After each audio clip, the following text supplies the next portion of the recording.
আমরা যে নামাজটা পড়লাম, এটা কিসের নামাজ পড়লাম? এটা হচ্ছে ঈদুল আজহার নামাজ। আপনি সিউর? জি, ঈদুল আজহার নামাজ কয় তাকবীরে পড়া হয়? ৬ তাকবীর। ৬ তাকবীরের সহিত। এখানে কি নির্দিষ্ট করে কোনো সূরা মিলাইতে হয়? নির্দিষ্ট করে আপনার আ সূরা ফাতিহার পরে নির্দিষ্ট না, যেকোনো সূরা মিলানো যায় আরকি। আপনি বলতে চাচ্ছেন যে সূরা ফাতিহার পর যেকোনো সূরা পড়লেই হয়? জি, জি, জি। এটাই বলতে চাচ্ছি যে যেকোনো সূরা পড়া যায় আরকি। সূরা ফাতিহার পর আপনি যেকোনো সূরা মিলাইতে পারেন। আচ্ছা। যেহেতু ঈদুল আজহা, তো সেক্ষেত্রে যে এটা হচ্ছে আমরা সচরাচর কুরবানির ঈদ বলে থাকি। বলে থাকি। এই যে কুরবানির মাংস আ কয় ভাগে ভাগ করা হয়?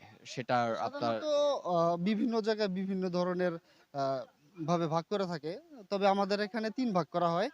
আপনার ২ ভাগ যিনি কোরবানি করে উনি নিয়ে যায় এবং কি ১ ভাগ সমাজে দিয়ে যায় আরকি। আর যিনি ২ ভাগ নিয়ে যায় হয়তোবা উনারা ১ ভাগ ওদের আত্মীয়স্বজন বা ঘনিষ্ঠ যারা আছে তাদেরকে দেন এবং কি ১ ভাগ তারা নিজেরা খান। এরকম। জি।